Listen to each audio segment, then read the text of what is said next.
Olá, pessoas!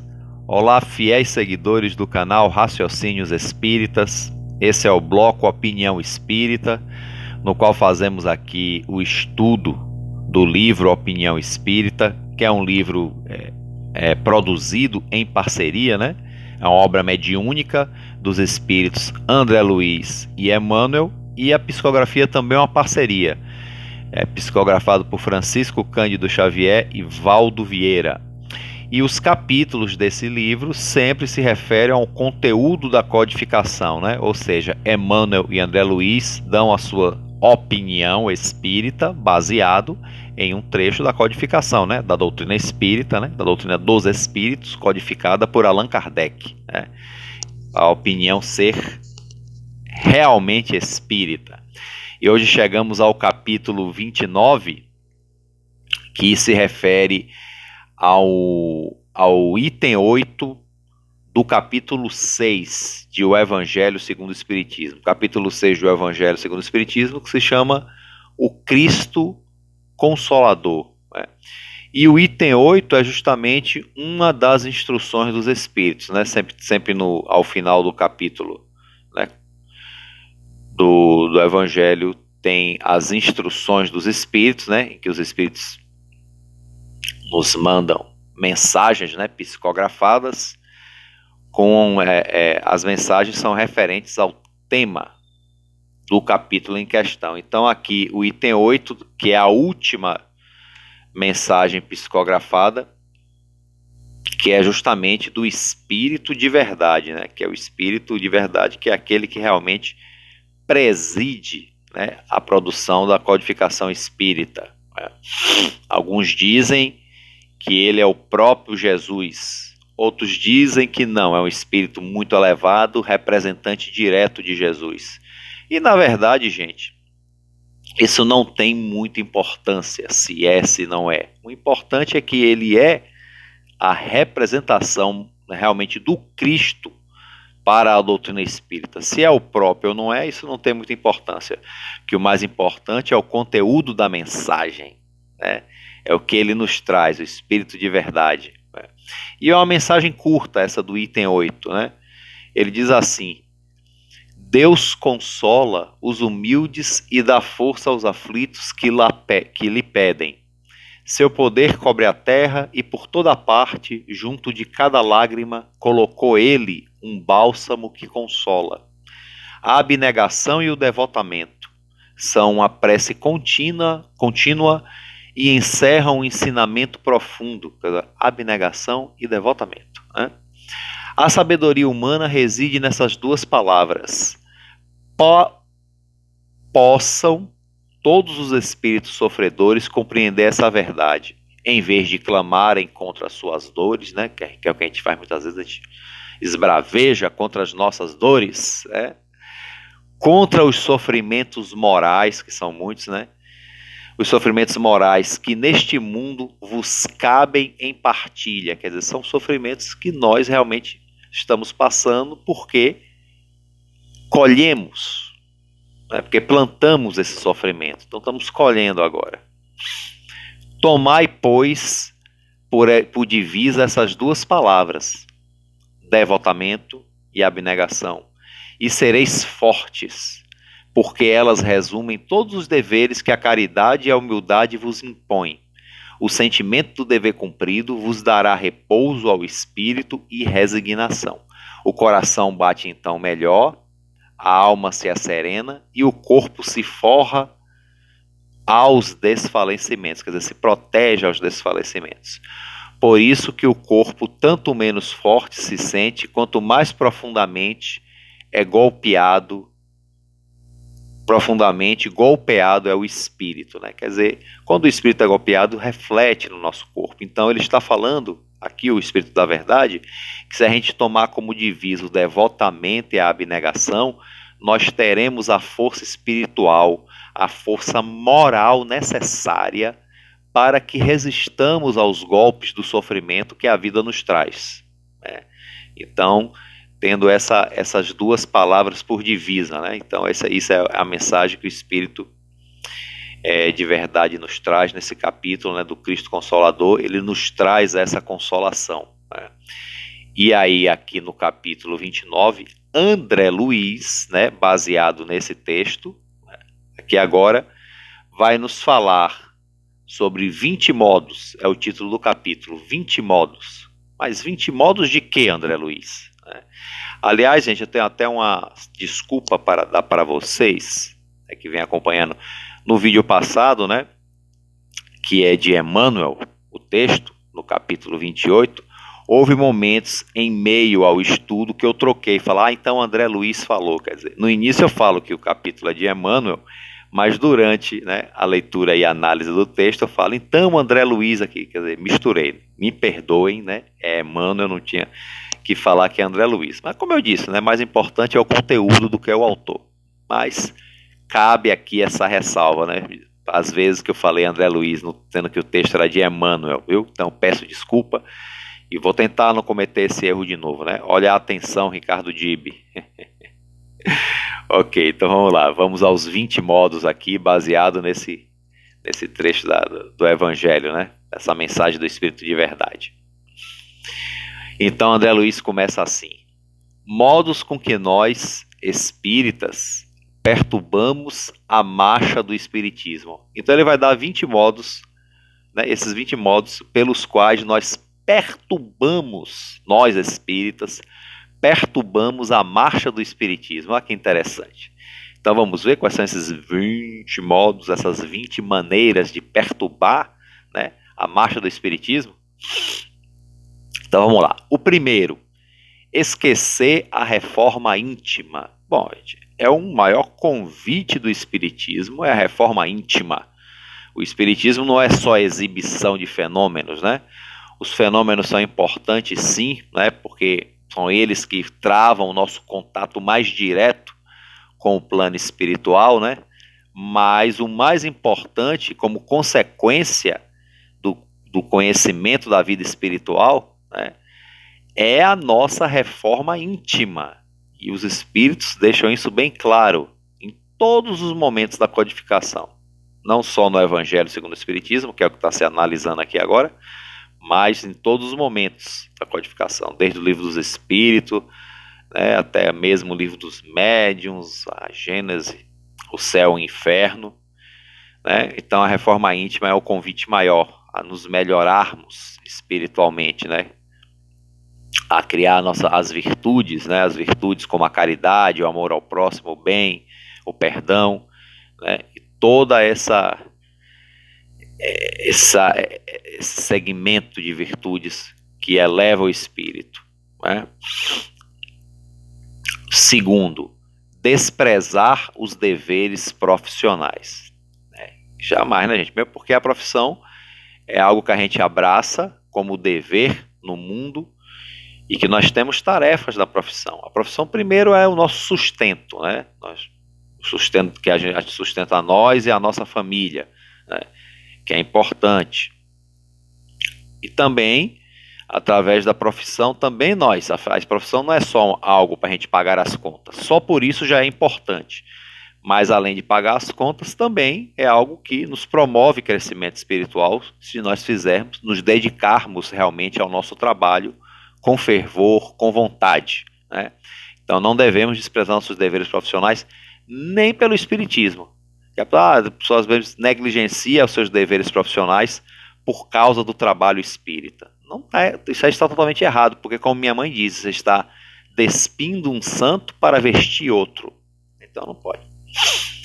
Terceiro, ausentar-se das obras de caridade. Bom, se o Espiritismo fala que fora da caridade não há salvação, né, até essa palavra salvação poderia ser substituída por outra mais adequada, né? Fora da caridade não há evolução, não há crescimento espiritual. Então, ausentar-se das obras da caridade não tem sentido, né? A pessoa, mas eu não tenho tempo. Bom, se você não fizer uma obra específica, né, não tiver ligada a nenhum trabalho assistencial, vamos dizer assim, fazer caridade, gente, Existe, como o Espiritismo deixa bem claro, existe várias formas de praticar a caridade. De repente você não tem tempo, né, de fazer um trabalho assistencial, não tem condições, mas há outras formas de fazer a caridade, né? A caridade tem várias expressões, até procurar ser gentil com as pessoas que nós não somos muitas vezes, né? Procurar ser gentil, compreensivo, já é uma forma de caridade, ok? Então vamos ver qual é a caridade que está ao nosso alcance praticar, né? O importante é que se faça, não se ausente das obras de caridade. Se puder participar de uma obra assistencial junto ao centro espírita ou qualquer outra instituição, ótimo, mas se não puder, há outras formas, né? 1, 2, 3. Quarto, negar-se ao estudo. É outra coisa. Isso aqui que a gente está fazendo é um estudo, né? Estamos estudando uma obra espírita, estudar, que é a opinião espírita, né? Que está aqui André Luiz dando a sua opinião espírita, baseado no estudo da codificação espírita. Olha que interessante, é o estudo e mais estudo, né? Então, até mesmo se a gente quiser dar a nossa posição, a nossa opinião também, dar uma opinião espírita, a gente tem que saber espiritismo. Então, como é que a gente vai saber espiritismo se a gente não estudar o espiritismo, né? Alguma pessoa pode argumentar a questão do tempo. Ah, eu não tenho tempo para ficar estudando. Sempre se arranja, gente. Com um certo esforço, nem que seja meia hora por dia, né, uma meia hora, 20 minutos, dá para fazer uma boa leitura, né? O importante é que se faça bem, já que quando a quantidade não for possível, que se faça essa pequena quantidade com qualidade, mas é importante que se faça, né? Pelo seu próprio bem, né? Pelo bem dos outros, não, pelo seu aprimoramento, né? Então, o espírita realmente negar seu estudo é um dos modos de perturbar a marcha do espiritismo, né? Porque tem muito espírita aí que está no movimento espírita, gente, à frente de trabalhos espíritas, inclusive, de trabalhos doutrinários, e que não estuda, e que fica falando um monte de coisas equivocadas, né? E que tem muitas coisas, muitos equívocos sendo falados nas tribunas espíritas. Por falta de quê? Falta de estudo. Quer dizer, a pessoa está na seara espírita, muitas vezes está à frente até, e não está estudando, e está realmente emitindo coisas equivocadas. Então isso atrapalha mesmo a marcha do espiritismo. Outra, faltar aos compromissos sem justo motivo. Quer dizer, é negligenciar os compromissos. Quando se tem motivo, se tem realmente uma eventualidade, acontece, aí tudo bem, né? Mas sem justo motivo, faltar simplesmente por negligência também, aí já é uma questão complicada, né? Rogar privilégios. Olha só, né? Essa semana eu vi até um trecho de uma palestra de Divaldo Franco no YouTube, que ele fala que as pessoas pensam que o médium espírita tem que ter privilégios, tem que ter, né? Que ele foi até fazer uma palestra em um certo lugar, botaram ele num spa. E para que isso, gente? Pelo amor de Deus, basta um hotel organizado, limpo, estando limpo está tudo bem, que possa se repousar, né? Mas tem essa questão, né? Então tem muitas pessoas dentro do movimento espírita, principalmente os líderes espíritas, né? As pessoas que estão à frente, sobretudo os médiums, que se acham no direito de ter privilégios, né? Os médiuns não, certos médiuns, né? Porque se acham realmente os propagadores da palavra, da espiritualidade superior, eles têm direito a algum privilégio indevido, né? Os privilégios que cada um tem, gente, são chegados naturalmente, né? Pela própria justiça divina, né? Então, querer ser melhor do que os outros não cabe dentro da postura espírita, isso aí. Então, há pessoas que querem ser melhores do que os outros dentro do meio espírita, isso atrapalha e muito a marcha do espiritismo, né? Atrapalha muito, porque gera sérios problemas de relação, né? E gera problemas de pessoas que queiram entrar, né, para a seara espírita e ver alguém nessa atitude, a pessoa já resiste, né, porque causa um impacto negativo, né? Vamos lá. Outro.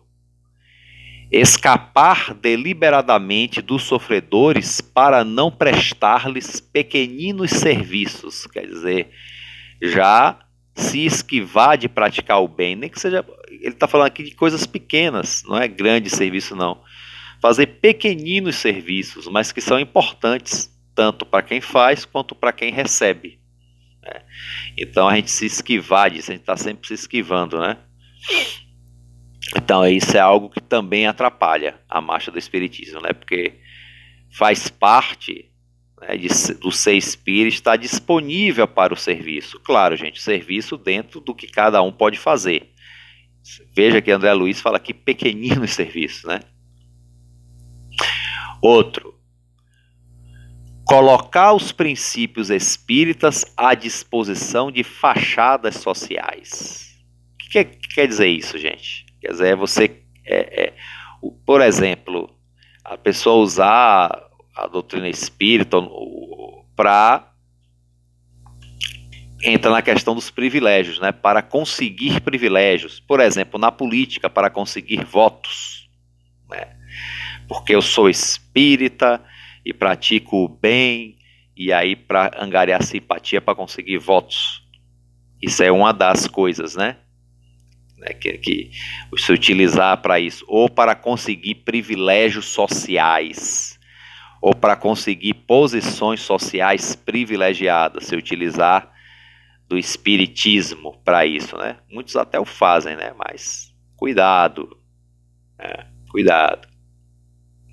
Aí vem a outra, especular com a doutrina em matéria de política. Quer dizer, já comentei, porque a questão das fachadas sociais muitas vezes estão ligados às fachadas políticas também, né? Conseguir privilégios e tudo mais, né? E principalmente no momento, né, que a gente tem aí grandes embates ideológicos na política, esquerda, direita, e o espiritismo é de esquerda, de direita, né? E muitas respostas que eu estou ouvindo de grandes ícones do espiritismo é que o espiritismo não é de esquerda nem de direita. O espiritismo é para cima, está acima. Porque nenhuma ideologia política do mundo cabe nos princípios da doutrina espírita, porque não existe ideologia perfeita, né, que caiba nos princípios da doutrina. Né? Quer dizer que o espiritismo é perfeito? Não, mas busca perfectibilidade. Né? É perfeito dentro daquilo que ele traz, dos seus princípios, né? E não há nos pensamentos e ideologias humanas nada que se encaixe perfeitamente com os princípios espíritas, né? Então, se a gente for fazer uma análise, você vê, eu achei interessante, Jorge Elerrat falou, né? Se houver uma manifestação de direita, por exemplo, que é a favor do armamento ou da pena de morte, o espírita não vai, né? Porque ele não é a favor disso. Até mesmo a passeata de esquerda que seja a favor do aborto, o espírita também não vai. Então o espírita no mundo pode ser até seguir uma ideologia de esquerda por esse ou por aquele motivo, mas não por todos, não por concordar por tudo. Vai porque é aquele que ele acredita que pode ser o menos pior, por exemplo. A mesma coisa o espírita que segue a ideologia de direita nas lutas políticas, né? Porque vê que algumas coisas da direita se encaixam mais dentro dos seus princípios, mas não concorda com tudo, mesmo porque não existe político perfeito, é a coisa que mais imperfeita existe nesse mundo, nem ideologia política perfeita, né? É como meu pai diz, a gente vota no menos danoso, né? Então cada um julga o seu menos danoso como pode. Agora, encaixar o espiritismo dentro dessas ideologias é impossível, gente. O espiritismo é para cima, né? Nossa evolução espiritual. Outra, assabancar muitas obrigações, recusando distribuir a tarefa com os demais companheiros. Quer dizer, você querer tudo para si, não querer dividir com os outros, quer dizer, quer evoluir sozinho, né?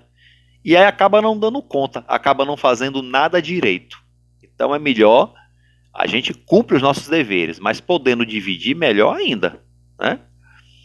Ou não abraçar incumbência alguma, isolando-se na preguiça, quer dizer, ou não fazer nada, quer dizer, ou você querer fazer coisa demais, ou querer não fazer nada. Então aí são dois extremos que realmente não comporta, né? E isso atrapalha realmente, né? Outra, afligir-se pela conquista de aplausos, julgar-se imprescindível. Isso parece com aquela outra do rogar privilégios, né? Então a pessoa querer reconhecimento, querer aplausos, porque eu sou um grande médium, eu dou grandes comunicações, ou faço grandes palestras, ou escrevo grandes textos espíritas, eu quero aplausos do mundo, né? Julgar-se indispensável, quer dizer, a pessoa tem um orgulho tão grande que se julga indispensável, insubstituível, e não é assim. Todos nós somos importantes, principalmente quando procuramos realizar um bom trabalho. Mas não somos indispensáveis e insubstituíveis, viu, gente? Não é bem assim, né? Deus dispõe de cada situação como julga necessário, né? Então não vamos pensar que estamos acima dos outros porque temos algum... Eu tenho algum conhecimento? Tenho, né? Posso realizar um trabalho bom? Posso, mas não estou acima de ninguém por causa disso, né? A gente aprende espiritismo não é para ser melhor do que os outros, né? É para ser melhor para os outros. Isso é interessante, né? E, consequentemente, para nós mesmos. Que é o princípio da lei, né? De justiça, amor e caridade. Então, outro. Fugir ao exame imparcial e sereno das questões que concernem a clareza do espiritismo, acima dos interesses e das pessoas. Quer dizer, você examinar realmente o que é o correto no espiritismo, não o que é do seu interesse. Quer dizer, não colocar os princípios espíritas de acordo com os seus interesses pessoais. Torcer os princípios espíritas para as nossas conveniências. Não, a gente tem que ver o espiritismo, na sua essência, como ele é de verdade, e não querer adaptá-lo às nossas conveniências, né? Que muitas vezes a gente faz. Fazemos até inconscientemente, muitas vezes, viu, gente? É normal, mas temos que ter cuidado, né? Para que isso não seja uma prática comum e que essa prática não cresça em demasia, né? Então é bom que a gente sempre tenha um exame imparcial, é a fé raciocinada, que encara a razão face a face em todas as épocas da humanidade. Outra, abdicar do raciocínio, deixando-se manobrar por movimentos ou criaturas que tenham sutilmente assombrar a área do esclarecimento espírita com preconceitos e ilusões. Ou seja, a coisa do você realmente ver as coisas com bom senso, com senso crítico, não aceitar tudo, né? Melhor rejeitar 100 verdades do que aceitar uma só mentira, né? Porque há certos movimentos e há certas pessoas no movimento espírita que infelizmente gostam de, vamos dizer assim, de levar o conhecimento espírita para os caminhos das suas conveniências, né? E aí isso deturpa um tanto quanto o conhecimento espírita, né? Inclusive já teve informações, né, acho que eu não lembro mas já em que livro exatamente, mas que tem pessoas que reencarnam com o objetivo de se tornarem espíritas para perturbar o movimento espírita. Eu acho que tem lógica isso, viu? Eu acho que tem lógica, né? Não dá para afirmar se isso é verdade ou não, se há realmente a pessoa vê com essa função, mas tem lógica, é possível. E muitos se comportam dentro do movimento espírita como se assim o fossem, exatamente esses, né? Então, e vamos ter cuidado para nós não sermos um deles, né? Para eu não ser um deles, você não ser um deles, que é mais importante do que estar analisando o comportamento dos outros, é a gente ver se a gente não está assumindo esse comportamento, né? Vamos lá. Outra, ferir os outros com palavras agressivas, ou deixar de auxiliá-los com palavras equilibradas no momento preciso. Então você agredir as pessoas já é ruim, mas é ruim também quando a pessoa está no momento difícil, você não auxiliar com boas palavras. Quando você podendo auxiliar, claro, deixar de auxiliar com boas palavras, com bons gestos, a pessoa que está precisando, porque muitas vezes nós estamos nessa posição, né? E é muito bom quando alguém vem e nos auxilia com algum gesto, com alguma boa palavra, nos acalenta, né? Então, se a gente gosta disso, a gente acha isso importante com a gente, então vamos também buscar fazer com quem a gente precisa, se tiver ao nosso alcance fazer, né? Guardar melindres, isso é demais, gente. Melindre é aquela coisa, aquela suscetibilidade, né? Qualquer coisa me ofende, qualquer coisa me deixa me deixa triste, ou qualquer coisa me deixa chateado, quer dizer, ser melindrado, gente. Melindre dentro do movimento espírita é um problema, né? É um problema. Acho que qualquer lugar é um problema, qualquer lugar. Mas dentro da seara espírita, não vou nem dizer movimento, que parece uma coisa política, né? Dentro da seara espírita, de quem estuda e procura vivenciar os princípios espíritas, seja no centro espírita ou não, né? Os melindres realmente são muito complicados. Mas dentro da instituição espírita, mais ainda, né? A pessoa às vezes está equivocada com algumas coisas, aí alguém vai chamar fraternalmente a atenção, ela se chateia, muitas vezes sai até do centro por causa disso. Ah, não, a pessoa me ofendeu, a pessoa me constrangeu, e aí sai, né? São muitos casos que acontecem assim, né? São os melindres, as pessoas que não admitem serem chamadas a atenção, mesmo quando estão equivocadas. É claro que há formas e formas de chamar a atenção, né, gente? A forma tem que ser fraterna. Se a pessoa é chamada a atenção fraternalmente, mesmo assim fica melindrada, paciência, né?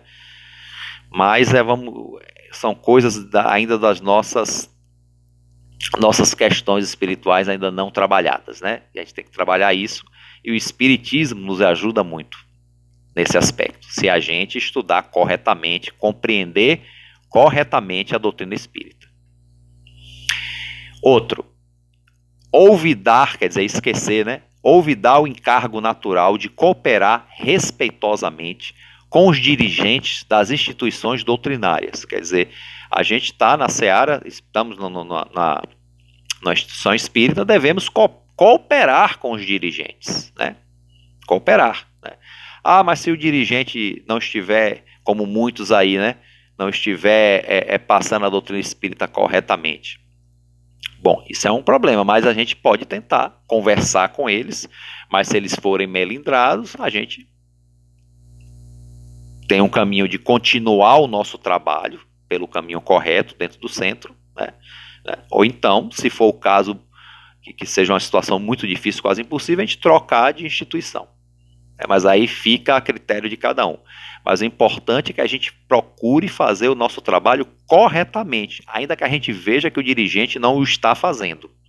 Mas, no geral, os dirigentes, né, que realmente são compromissados com um bom trabalho na instituição espírita, nós devemos auxiliá-los, nós devemos realmente cooperar com os dirigentes para o bom andamento das atividades, né, na instituição espírita, nas instituições espíritas, né? A cooperação, gente, em qualquer instituição é importantíssima, na espírita é mais ainda, né?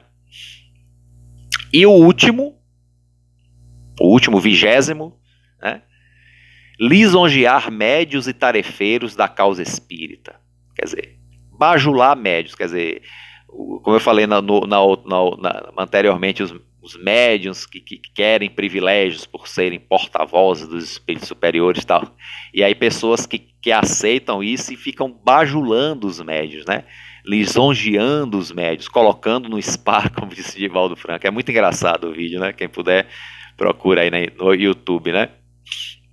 Então, lisonjear médios e tarefeiros da causa espíritas, a gente tem que tratar as pessoas com cordialidade, temos que tratar as pessoas com respeito, né? Cordialidade e respeito, mas não ficar bajulando, puxando o saco. É diferente, né?